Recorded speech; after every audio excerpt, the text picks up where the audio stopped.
안녕하세요. 오늘도 사연살롱을 찾아주셔서 감사합니다. 저는 30대 후반 평범한 딸 둘 엄마입니다. 저도 평소에 사연을 아주 즐겨 듣고 있어요. 매번 듣기만 했는데 제 이야기를 한번 해보려고 합니다. 평생 남들 앞에 떵떵거려 본 적 없던 저였는데 바보 같은 전 남편 덕분에 의도치 않게 통쾌한 복수를 하게 되었거든요. 많이 여유롭지 않은 집안에서 태어난 저는 대학보다는 어떻게든 빨리 일을 해서 집안의 보탬이 되고 싶었어요. 그래서 저는 실업계 고등학교를 졸업하고 바로 격리일을 시작하게 되었어요. 격리일이라고 계산기만 두드리면 될 줄 알았더니 저는 회사에 온갖 잡일을 도맡아 하게 되었죠. 아침 일찍 다른 직원들 출근하기 전부터 청소에 걸레빨래, 사장님 비서 노릇까지 했죠. 그때는 그래도 돈 받는 일이라고 힘든 줄도 모르고 열심히 했습니다. 첫 월급 타서 부모님께 모두 가져다 드리고 처음으로 통장도 만들어 봤네요. 엄마, 아버지, 이거 제가 처음으로 일해서 번 돈이에요. 아니, 월급을 탔으면 너 옷이나 맛있는 거나 사 먹지. 뭐하러 이걸 우리한테 줘. 원래 첫 월급은 부모님 드리는 거라잖아요. 그리고 이제 저도 돈 버니까 엄마 아빠 좀 편하게 지내시라고요. 아휴, 그 어린 게 언제 이렇게 커서 부모한테 생활비를 주게 되었을꼬. 너한테 참 미안하다. 해준 것도 없는데. 해준 게 왜 없어요. 이렇게 잘 키워주셨는데. 월급을 타면 부모님 용돈, 생활비를 제외하곤 다 적금을 부었어요. 이렇게 꼬박꼬박 돈 모아서 시집갈 때 결혼자금으로 써야겠다 생각했어요. 그때 저는 제 힘으로 결혼하는 게 저의 꿈이자 목표였네요. 정말 가끔씩 또래의 여학생들을 보면 뭐가 저렇게 재미있을까 궁금하기도 하고 살짝 부럽기도 했지만 저는 제 꿈을 위해 저만의 길을 묵묵히 걸어갔습니다. 회사를 다니며 돈을 모을 그쯤 지금의 남편을 만나 연애를 시작했어요. 연애를 하니까 어쩔 수 없이 이전보다 돈을 쓰게 되었지만 그래도 다행히 둘 다 아끼는 편이라 저희는 적은 돈으로도 데이트를 참 잘했어요. 같이 헌혈해서 공짜 영화도 보고 상품권으로 외식도 하고 남들이 보기에 궁상 맞을지 몰라도 저희는 매일 이만큼이나 돈을 아꼈다며 재밌어 했죠. 그때는 참 뭐든 행복했던 시절이었어요. 버스비 아낀다고 한 2시간 거리를 걸어 다녀도 둘이 손붙잡고 다니면 참 행복했어요. 캔커피 하나도 나누어 마시며 아기자기한 사랑을 키워갔죠.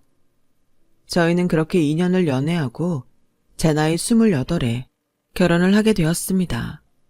저도 집안이 넉넉한 형편이 아니었지만 제 남편도 홀어머니 밑에서 어렵게 자란 사람이라 남편 쪽도 상황이 그리 여의치는 않았습니다. 남편이 어릴 적 아버지가 돌아가시고 어머니와 둘이 살면서 고생도 참 많이 했더라고요. 그래서 남편도 그동안 집에 생활비 가져다 드리느라 모은 돈이 별로 없었고 결혼 자금이라고 해봤자 둘이 합쳐서 방 한 칸 전세를 겨우 할 만큼의 돈이 전부였어요. 그마저도 탈탈 털어서 집을 구하는 데 쓰고 나니 혼수를 구할 돈은 빠듯할 지경이었습니다. 그런 형편의 저희는 신혼여행도 나중으로 미루고 얇은 금반지 하나 맞추고 결혼식도 겨우 했어요. 예물이나 예당 같은 것도 못했죠. 그나마 저희 집에서 결혼 준비하라고 돈을 좀 보태주셨고 혼수로 냉장고와 세탁기를 사줘서 그것들로 신혼집을 채울 수 있었네요.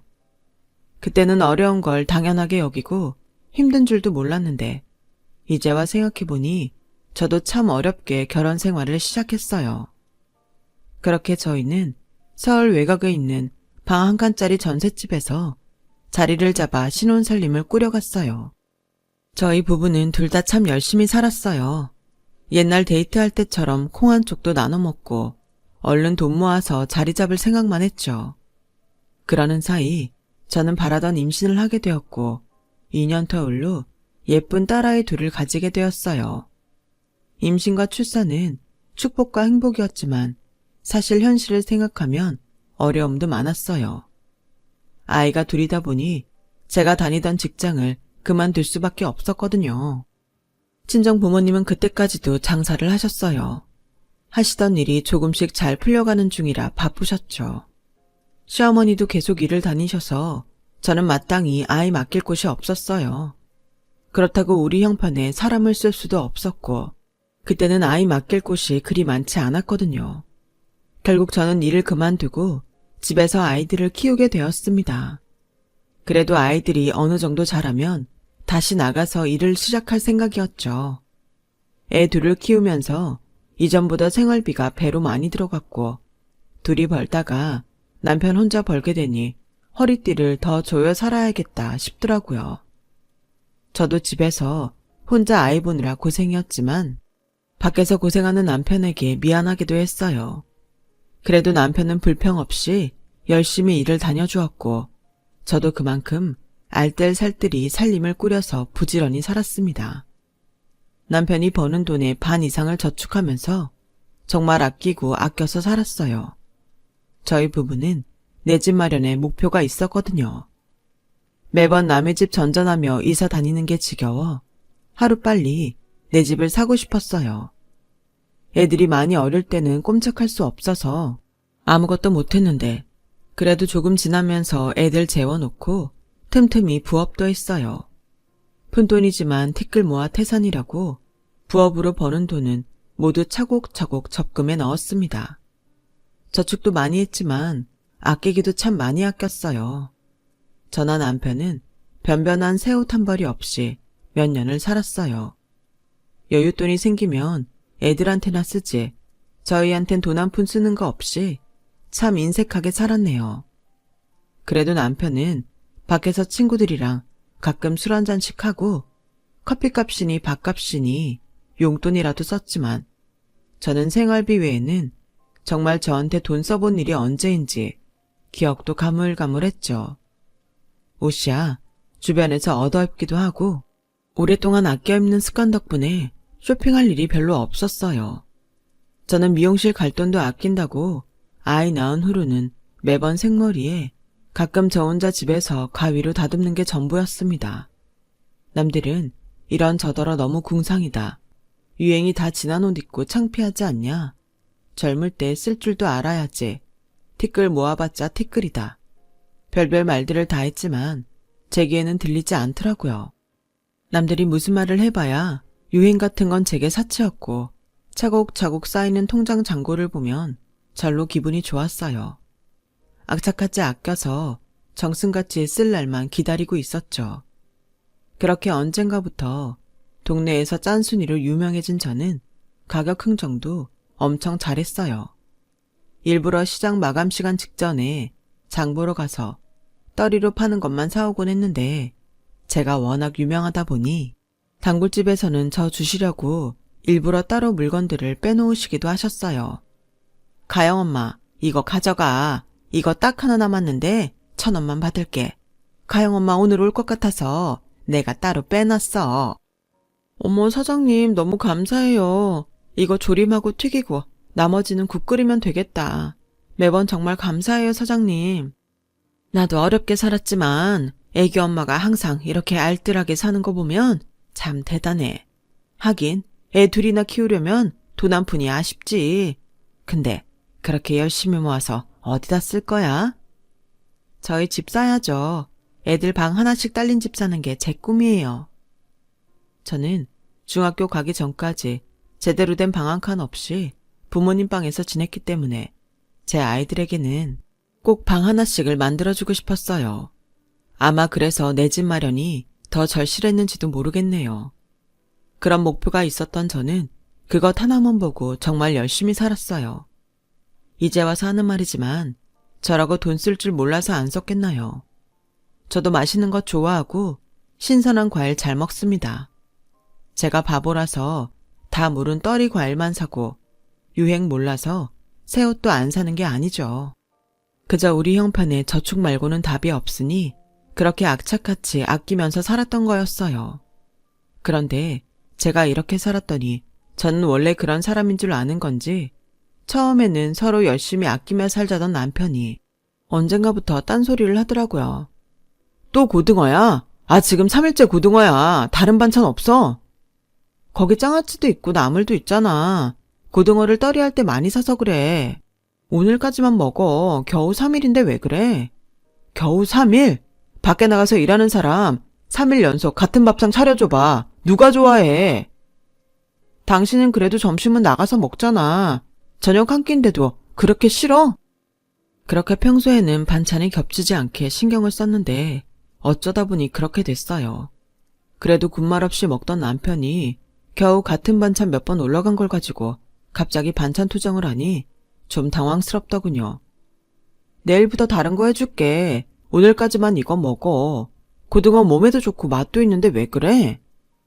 당신은 언제까지 이렇게 궁상 떨면서 살 거야? 맨날 떨이.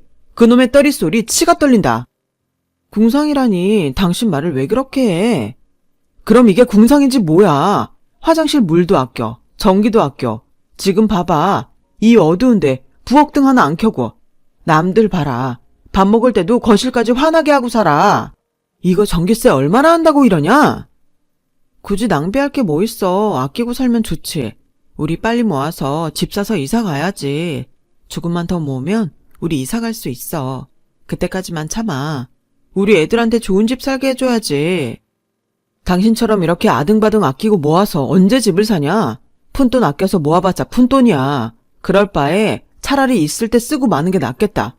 맨날 반찬도 이런 거나 먹고 그냥 나가서 어떻게든 돈을 벌어와. 당신 갑자기 왜 그래? 요즘 회사 많이 힘들어? 그런 거면 나한테 진작 말을 하지. 알았어. 내일은 오랜만에 소고기 구워줄게. 기분 좀 풀어. 미안해 여보. 당신 고생하는 건 나도 잘 알아. 그래도 애들 학교 들어가면 나도 일 다시 할 거고 그때는 더 나아질 거야. 그리고 푼돈 아냐. 우리 그동안 돈 꽤 많이 모았어. 그래도 남편이 몇 년째 혼자 돈 버느라 꽤 지친 듯 보였죠. 그래도 저는 힘들지만 조금만 더 노력했으면 싶었어요. 아무래도 남편은 저축으로는 희망이 없다 싶었나 봐요. 언젠가부터 주식이니 투자니 그런 뜬구름 잡는 소리를 하더라고요. 하지만 저는 저축이 최고라고 생각하는 사람이었습니다. 저희가 전문 지식이 있는 것도 아니고 주식에 투자해서 돈 버는 사람들은 소수라고 생각했죠. 우리 같은 소시민들은 그저 아끼고 모으는 것이 가장 빠르고 안전한 길이라 생각해서 저는 주식 같은 건 생각한 적도 없어요. 주변에서도 주식하다가 돈을 버는 사람보다 잃은 사람들이 더 많은 것 같았거든요. 그래서 남편이 주식을 해보고 싶다고 목돈이 필요하다 얘기를 해도 저는 계속 반대를 했어요.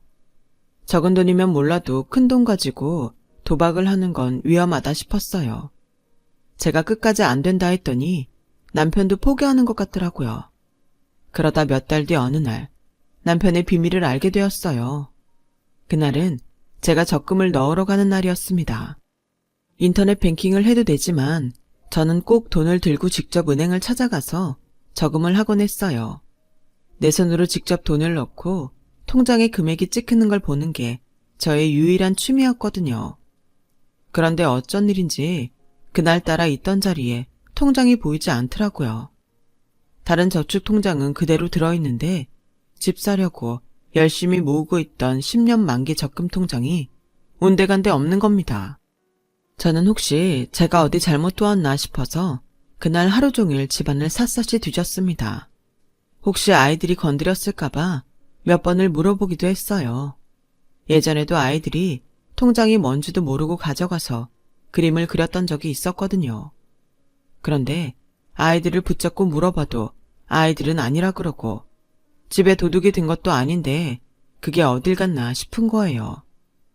결국 남편이 퇴근해서 집으로 돌아올 때까지 통장을 찾지 못한 저는 망연자실한 표정으로 남편을 맞았죠.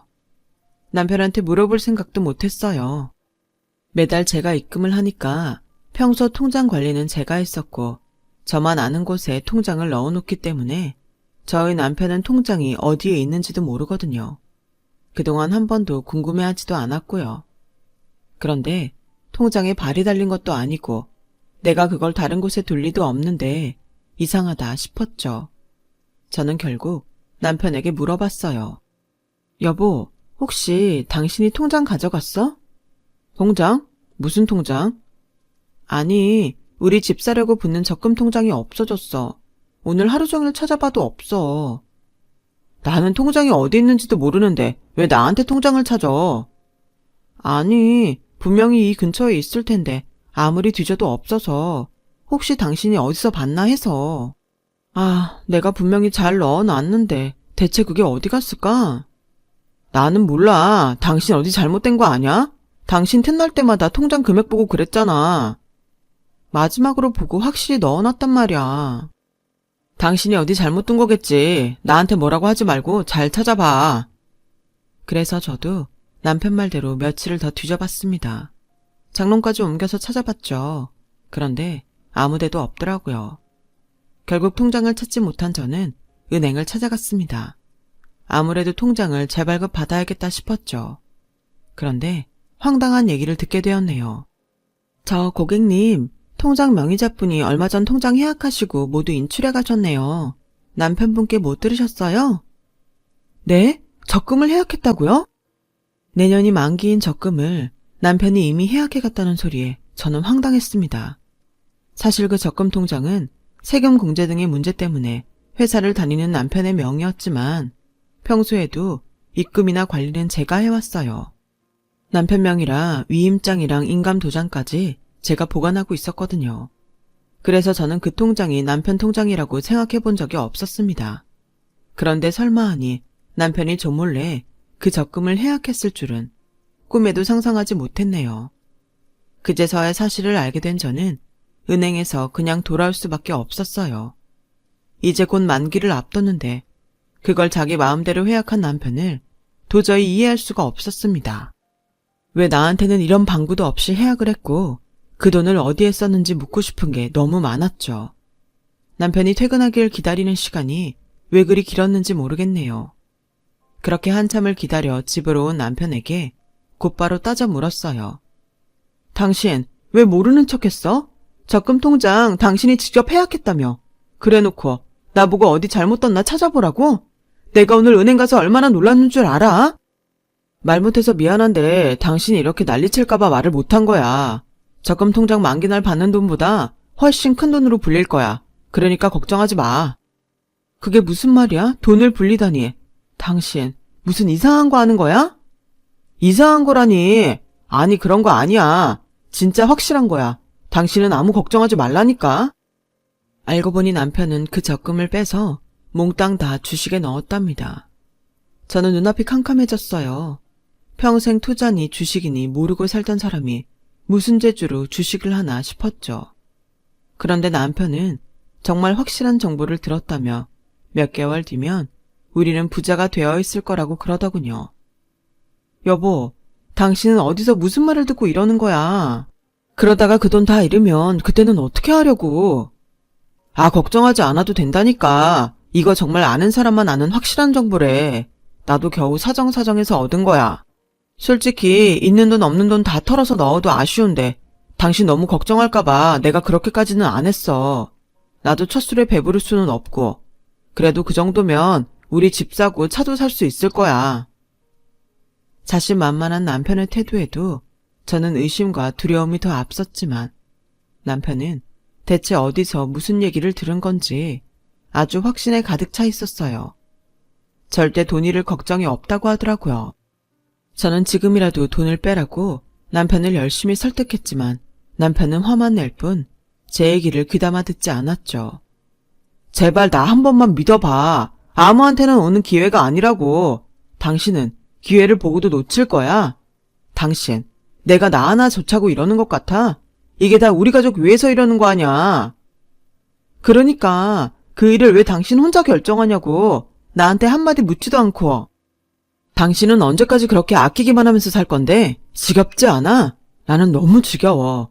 맨날 한 푼 두 푼 연연하면서 계산하면서 사는 것도 지겹고 남들 다 쓸 때 우리만 아등바등 사는 것도 지겨워. 그렇게 해서 뭐가 나아지긴 했어? 우리가 그 고생을 해서 몇 년을 모아서 겨우 그 정도밖에 못 모았어. 집값은 매년 오르는데 우리는 몇 년을 더 모아야 집을 사겠어. 이거면 정말 큰 돈 벌 수 있다니까? 결국 남편은 저보다 그 주식을 더 믿었습니다. 매일 얼마씩 오르는 주식을 보며 이것 보라고 기뻐하기도 했어요. 저 역시도 남편의 말을 누구보다 믿고 싶었습니다. 정말 값이 올라 큰 돈을 벌게 된다면 누구보다 제가 기쁘겠죠. 그렇지만 저는 왠지 모를 불안감이 있었어요. 안전제일주의로 리스크 없이 안전한 적금만 믿고 살았던 제가 전 재산이나 다름없는 목돈을 주식에 넣어두고 하루도 마음이 편할 리 없었죠. 그러다 정말 일이 터지고 말았네요. 남편 말대로 매일 조금씩 올라가던 주식은 한순간에 나락으로 곤두박질 치기 시작했어요. 처음에는 그래도 원금은 회복할 수 있는 수준이었어요. 이익을 바랄 수는 없지만 떨어지는 걸 보니 저는 지금이라도 빼야 한다 생각했죠.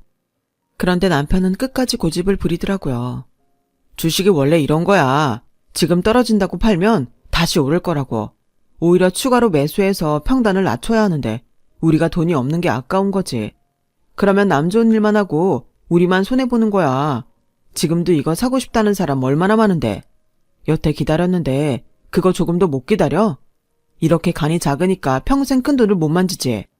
앞으로 내가 알아서 할 테니까 당신은 그냥 신경 꺼. 저는 계속 떨어지는 주가를 보며 정말 피가 말랐어요. 이러다 전 재산을 잃으면 어쩌나 매일 걱정스러웠죠. 계속 떨어지는데도 남편은 어디서 얻어들은 그 정보에만 매달리며 끝까지 주식을 정리하지 않았습니다. 그리고 결국 그 주식은 종이 조각이 되고 말았죠. 결국 저희는 원금의 30%도 되찾지 못하고 큰 손실을 맞았어요. 정말 참담하더라고요. 그게 어떻게 모은 돈인데 하루아침에 날리게 되었으니 말이에요. 와이프 말 무시하더니 잘했다 싶더라고요. 그런데 남편은 제게 미안해하기는커녕 오히려 적반하장으로 나오더라고요. 그러게 애초에 잘 알아보고 하든가 나한테 상의나 하지 그랬어. 당신 그렇게 끝까지 고집 부리더니 그 돈이 어떤 돈인데 당신 이제 어떻게 할 거야. 나도 알고 당했어. 나도 속상하다고. 나도 미치겠는데 당신까지 나 피말려 죽일 셈이야? 이미 벌어진 일인데 나더러 어쩌라는 거야. 그리고 애초에 내가 벌어온 돈 아냐. 그런데 그 돈을 일단 불리던 못 불리던 당신이 무슨 상관이야? 그러면 당신이 나가서 돈 벌든가. 당신이 벌어왔다고 당신 혼자 모은 돈이야? 내가 허리띠 졸라매면서 그만큼 모은 거야. 그게 아니었으면 우리가 그만큼이나 모을 수는 있었는 줄 알아? 그리고 그게 다 당신 돈이야? 나도 틈틈이 부업해서 벌었어. 이제 와서 자기가 번 돈이라고 다 자기 것이라고 말하는 남편의 말이 정말 황당하더군요. 제가 일하기 싫어서 안 나가는 것도 아니고 그동안 돈 아끼며 혼자 아이 둘을 키우는 제 노력은 아무것도 아니었던 모양이에요. 그 일로 이혼하니 마니 결국 싸움이 커졌어요. 돈보다도 남편에 대한 실망에 이혼 생각이 절실했지만 아이들을 위해서 참을 수밖에 없었어요. 그리고 저는 그 길로 나가서 일을 구했습니다. 남편의 말에 악에 바친 것도 있었지만 남편이 까먹은 돈을 채우려면 더 이상 아끼기만 하는 걸로 안 될 것 같았거든요. 그렇게 저는 낮에는 마트에서 일을 하고 저녁에는 아이들을 돌보며 원래 하던 부업도 쉬지 않고 계속했어요. 잃은 돈은 너무 아까웠지만 후회하기도 늦었고 처음부터 다시 시작하기로 했어요. 그리고 그 일로 저는 남편에게서 경제권을 모두 가져왔어요. 그래도 잘못한 건 아는지 순순히 경제권을 넘겨서 그냥 넘어가기로 했지만 이미 남편에 대한 저의 신뢰는 깨져버렸죠. 그 이후로 남편을 2번 다시 못 믿겠더라고요. 저는 남편 월급을 제 통장으로 받아서 남편에게는 따로 용돈을 줬어요.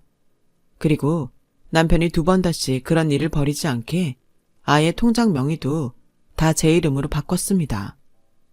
주식 사건 이후로 돈 관리를 모두 제가 하게 되면서 남편이 관리하던 월급 통장을 뒤져보니 남편이 주식 말고도 저에게 숨긴 것이 많더군요. 남편은 그동안 회사에서 받은 상여금이나 보너스도 제게 속였고 월급 인상도 제게 알리지 않았어요. 그것도 모르고 저는 매년 연봉 협상에 실패했다는 남편 말만 믿고 오르는 물가에도 더 바짝 조이며 악착같이 살았었는데 그리고 남편이 저 몰래 시댁에 돈을 가져다 준 것도 새롭게 알게 되었죠. 저는 그제서야 시어머니가 무슨 돈으로 김치냉장고를 사셨고 어떻게 냉장고와 소파를 바꾸셨는지 알게 되었습니다. 어느 날 갑자기 굳이 멀쩡한 냉장고랑 깨끗한 소파를 새 것으로 바꾸시기에 어머니가 갯돈이라도 타셨나 생각했는데 그게 다 남편 주머니에서 나온 돈이었네요. 저는 그것도 모르고 시댁에서 어머니가 버리신다는 소파를 얻어다 놓고는 좋다고 쓸고 닦아서 썼습니다. 나중에서야 그걸 알고 나니 정말 속상하더라고요. 저는 친정 부모님께 용돈 한번 챙겨드리지 못했는데 남편은 여태 혼자 효자 노릇을 하고 있었구나 싶어져 정말 기가 막혔네요. 사실 시어머니에게 돈을 해드린 게 문제가 아니라 남편이 여태 나한테 그런 문제를 모두 숨기고 자기 멋대로 했던 게 화가 났어요. 차라리 말이라도 하고 상의 한번 했으면 이렇게 배신감을 느끼지 않았겠죠. 게다가 자기가 번 돈이라고 자기 부모에게만 쓴 것도 어이가 없었고요. 남편은 집 모을 때까지 아껴야 하니 이해해달라며 친정 식구들과 식사하는 자리에서 계산 한번 한 적이 없었거든요. 그러면서 자기 엄마한테는 아주 효자였어요. 그것만 해도 화가 나는데 이제는 또 시어머니가 시비를 거는 거예요. 이제 와서 갑자기 네가 무슨 일을 한다고 입업석이야. 네가 그렇게 나가서 벌어서 집에 보탬이 되니? 일 다닌다고 네 남편 밥도 제대로 안 챙기는 거 아니냐? 애들도 아직 어린데 방치하고 말이야. 예전부터 늘 제게 고운 말 한번 한 적 없으시던 시어머니는 제가 일을 나가는 걸 몹시도 마음에 들어하지 않으셨어요.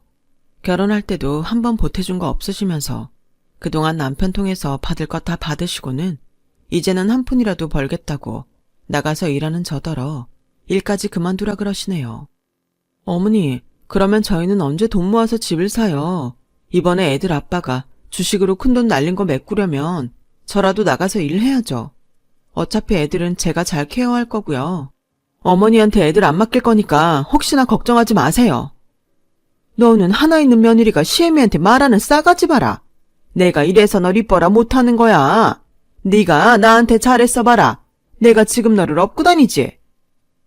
제가 처음부터 잘하려고 안 했겠나요? 매번 아들만 귀하게 대하시니 저도 어머니한테 바라는 건 없고 고마운 것 없이 살았죠. 시어머니는 그동안 제가 급한 일 생겨도 당신 모임 가셔야 한다며 손녀들 한번 돌봐주신 적이 없었던 분이에요. 오죽하면 급할 때마다 장사하시는 저희 친정에 맡겨놓거나 했지 시어머니한테는 무슨 일이 있어도 빚지는 일을 안 했어요. 뭐라도 부탁드리면 그걸로 저를 볼 때마다 들들 볶으시는 분이었으니까요. 그래도 살아보겠다고 발버둥 치는 며느리 이해 좀 해주시지. 그 와중에도 아들 밥 못 챙길 것만 걱정하신 분이셨죠. 평소에도 제가 옷 사입을 돈 없어서 추리하게 다닌다고 당신 아들 면 떨어뜨린다며 구박하시던 분이라 놀라울 것도 없네요. 시어머니는 매일 전화로 일 관둬라, 경제권 남편한테 넘겨라 난리를 쳤지만 저는 꿋꿋이 일을 해나갔어요. 제가 나가서 돈 벌고 직접 돈 관리를 했더니 전보다는 금세 돈이 모이더라고요. 그동안 시댁으로 남편이 벌어온 돈이 얼마나 흘러갔을지 나 혼자 바보짓 했구나 싶기도 하고 참 많은 생각이 들더라고요. 그래도 애들 중학교 가기 전에는 집을 사보자고 더 열심히 버텼습니다. 사실 저도 다시 그 짓을 하려니 막막했지만 다른 도리가 없었어요. 저희 같은 소시민들은 평생 벌어서 집 한 채 얻기도 힘든 시절이니 말입니다. 처음에는 자기 잘못 알아서 조용히 있던 남편은 용돈 받는 삶이 힘들다며 점점 불평이 심해졌어요. 자기가 이러려고 돈 버는 거냐며 맨날 싸움을 걸더라고요. 나라고 누구 때문에 이 고생을 다시 하는 건지 갑갑한데 자기만 힘들다고 저리 투덜대니 무슨 말을 해줘야 할지 모르겠더라고요. 그 와중에 주택청약은 번번이 떨어지고 저도 점점 지쳐갔죠. 그러던 중에 저희 부모님이 제게 아주 큰 선물을 해주셨어요. 사실 몇 년 전 친정 부모님이 경매로 아주 싸게 건물을 하나 낙찰받으셨다고 하시더라고요. 20평 정도 되는 5층짜리 건물이었는데 그때는 그 동네 시세가 저렴하기도 했고 그 건물이 경매 물건이라 부모님의 장사가 날로 잘 되어갈 그 무렵 정말 운 좋고 때에 맞게 저렴한 가격에 구매를 하실 수 있으셨어요. 평생 장사하시는 두 분이 가게 일이 점점 힘에 부치셔서 월세 받으면서 노후 보내시려고 건물을 구매하신 거였죠. 저는 남편한테 그 사실을 얘기하지 않았어요. 주식으로 큰돈 잃은 남편에게 그런 말해서 좋을 게 없겠다 싶었거든요. 혹시나 자기가 그 건물 관리하고 월세 대신 받겠다. 아니면 건물 담보로 대출 받겠다. 뭐 그런 소리라도 꺼낼까 봐서 말이에요.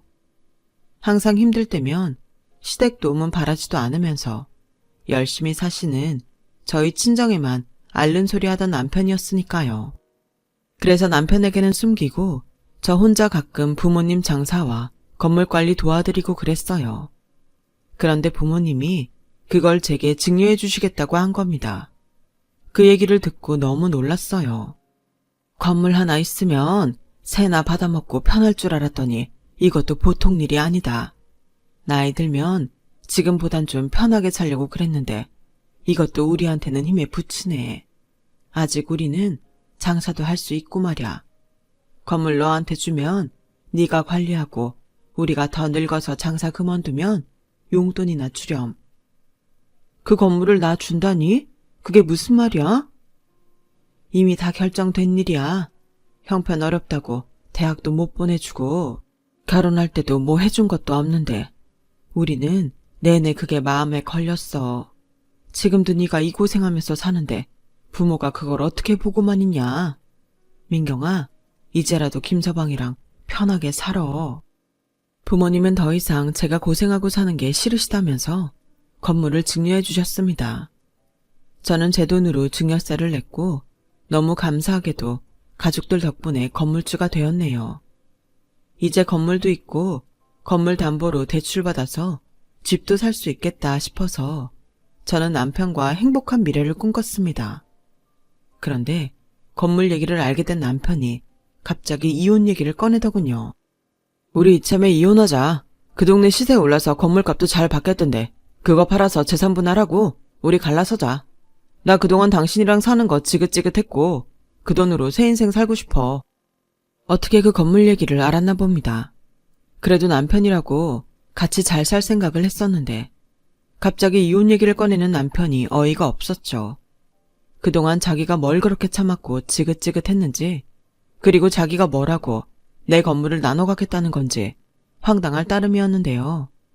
남편은 정말 이혼할 생각인지 이혼 서류에 도장까지 찍어서 내밀더라고요. 한참을 고민하던 저도 결국 남편 뜻대로 이혼을 결심했죠. 어차피 여태 애들도 나 혼자 키웠고 저런 놈이랑 더 살아서 뭐 좋을 게 있나 싶더라고요. 남편은 그 길로 짐을 싸서 시댁으로 들어가더니 법정에서 보자고 하더군요. 재산 분할이랑 아이들의 양육권을 달라고 하니 말이 안 통해서 결국 소송으로 갔습니다.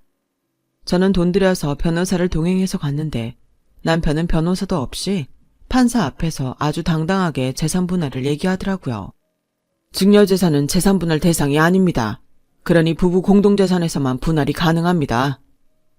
판사님의 말에 그제서야 한 대 맞은 것 같은 표정을 하던 남편은 그 앞에서 아주 발악을 했습니다. 아니, 부부재산인데 왜 분할이 안 됩니까? 그럼 여태 내가 월급 가져다 준 거 같이 쓴 거는요. 세금도 내 돈으로 낸 건데 그건 어떻게 합니까? 애초에 저 여자가 다 가져가서 관리했다고요. 남편은 제 건물도 자기랑 나누게 될 줄 알고 이혼하려 했는데 바보같이 증여재산이 뭔지도 몰랐던 모양이에요. 남편이 항소를 하고 변호사를 구해서 재판이 길어졌는데 그 사이 시어머니가 제게 전화해서 그동안 아들 덕에 먹고 살았으니 제 건물 뱉어내고 아이들 보내라며 쌍욕을 했고 저는 그걸 전부 녹음했죠. 그리고 평소에 시어머니가 제게 문자로 난리쳤던 것까지 다 복구해서 증거로 제출했어요. 그 결과 저희는 결국 남편과 실로 이혼을 하게 되었어요. 남편이 제 유책이라고 말하던 경제권 문제나 용돈 문제는 그간의 통장 내역과 주식 실패 문제로 해결되었고요. 부부 재산이라고 해봤자 전세금이랑 그동안 저축이 전부였지만 그건 당연히 반으로 나누게 되었고 오히려 저는 남편에게서 위자료까지 받게 되었습니다. 양육권도 물론 제가 가져왔고 말이에요. 결국 제가 소송에서 이기자 남편은 이제 와서 아쉬운지 다시 합치자며 설득을 하더라고요. 애들 봐서라도 부부가 같이 살아야 한다던데 애초에 이혼하자고 한 게 누구였는지 헷갈릴 정도더라고요. 그렇지만 저는 흔들리지 않고 못난 남편과 끝을 내고 말았어요. 그리고 이혼과 함께 저는 새 집으로 이사를 갔어요. 원하던 대로 아이들에게 방도 만들어 주었고요. 이혼을 하고 저는 마음가짐이 조금 달라졌습니다. 부모님 덕에 여유가 생긴 것도 있었지만 이혼하고 과거를 돌아보게 되더라고요. 혼자 아등바등 살았던 결과가 결국 이혼이라니 후회도 되고 허탈하기도 했죠. 그래서 이제는 저도 저를 아끼면서 살겠다고 결심했습니다. 언제 어떻게 될지 모르는 인생인데 저도 이제는 쓸 때는 쓰자 싶었어요. 이제는 비싸고 좋은 것도 먹고 예쁜 옷도 사 입고 부모님과 아이들과 조금씩 인생을 즐기면서 살아야겠다 싶네요. 긴 제 사연 들어주셔서 고맙습니다. 마음 한켠이 답답했는데 좀 후련하네요. 들어주신 분들 항상 행복하시고 꽃길만 걸으세요. 여러분, 사연 댓글에 응원과 현명한 조언 부탁드려요. 좋아요와 구독은 저에게 큰 힘이 됩니다. 오늘도 좋은 일 가득하세요.